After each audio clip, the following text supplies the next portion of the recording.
Hello friends, welcome back to my YouTube channel H study point YSK।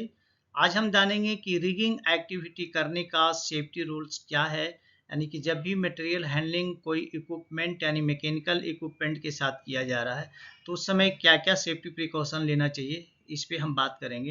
तो चलिए सबसे पहले देखते हैं।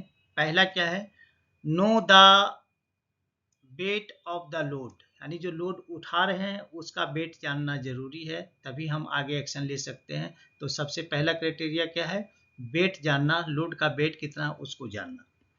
नेक्स्ट है know the centre of gravity of the load, यानी जो लोड उठा रहे हैं उसका सेंटर ऑफ ग्रेविटी कहाँ है उसका पता करना जरूरी है, जानना जरूरी है। नेक्स्ट जो पॉइंट है, मेक लोड अटैचमेंट एवं सेंटर ऑफ ग्रेविटी, तो ये कभी भी ध्यान रखने की जरूरत है कि जहां सेंटर ऑफ ग्रेविटी किसी भी लोड का होता है तो हुकिंग पॉइंट जो होगा सेंटर ऑफ ग्रेविटी से ऊपर हमेशा होगा, नीचे नहीं लेना है। नीचे अगर आप हुकिंग करेंगे तो टिल्ट हो जाएगा और वो पलटी होने का डर है या मूव करने का डर है काफ़ी स्पीडली, तो नहीं होना चाहिए। तो इसमें एक इसका थंब रूल फॉर्मूला है कि जहाँ लोड का अटैचमेंट, जहाँ पे लोड है उससे अगर सेंटर ऑफ ग्रेविटी जहाँ पे है उससे आपको हुकिंग ऊपर से लेना है। नेक्स्ट है know rated capacity of sling and rigging hardware, यहाँ पे एक चीज़ ये भी ध्यान देना है, know rated capacity of sling and rigging hardware. तो जो स्लिंग का इस्तेमाल कर रहे हैं या रिगिंग हार्डवेयर जो भी इस्तेमाल कर रहे हैं उसमें जैसे कि हो गया क्लैंप हो गया या बेल्ट हो गया या स्लिंग हो गया या चेन स्लिंग, कोई भी करता है तो उसकी रेटेड कैपेसिटी को जानना बहुत ज़रूरी है, मतलब उठाने की उसकी कैपेसिटी कितनी है। नेक्स्ट है protect sling from sharp surfaces, तो यहाँ पे ध्यान रखना जरूरी है कि कोई भी स्लिंग है तो उसको शार्प एज जो है उससे प्रोटेक्ट करना जरूरी है।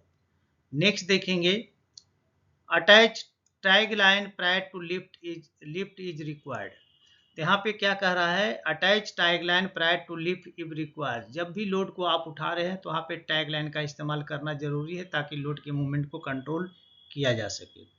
नेक्स्ट जो पॉइंट है, keep personnel clear to lift area, तो आदमी को जहाँ पे लिफ्टिंग किया जा रहा है वहाँ से आदमी को दूर रखना चाहिए, ये बहुत इंपॉर्टेंट पॉइंट है।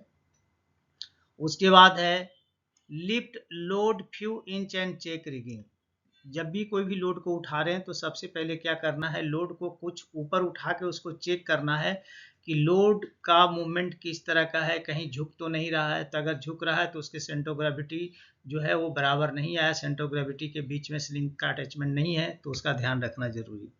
उसके बाद देखेंगे know limitation of hoisting device, जो होस्ट करने वाला है डिवाइस है उसकी लिमिटेशन जानना जरूरी है कि उसकी कैपेसिटी कितनी है। उसके बाद जानेंगे स्टार्ट एंड स्टॉप स्लोली, तो किसी भी लोड को अगर आप उठा रहे हैं तो स्टार्ट है जो स्लोली स्लोली उठाना है और अगर रखना है तो भी स्लोली स्लोली रखना है। नेक्स्ट जो पॉइंट है, watch for obstruction and power line, तो यहाँ देखना है कि जब भी क्रेन का मूवमेंट आप कर रहे हैं तो वहाँ कोई ऑब्स्ट्रक्शन तो नहीं है या वहाँ पे कोई पावर लाइन तो नहीं है, तो इसको भी देखना जरूरी है। और उसके बाद है यूज प्रॉपर हैंड सिग्नल, तो यहाँ पे हैंड सिग्नल का प्रॉपर इस्तेमाल होना चाहिए, यानी कि जो सिग्नल मैन जो सिग्नल दे रहा है वो ऑपरेटर को समझ में आना चाहिए।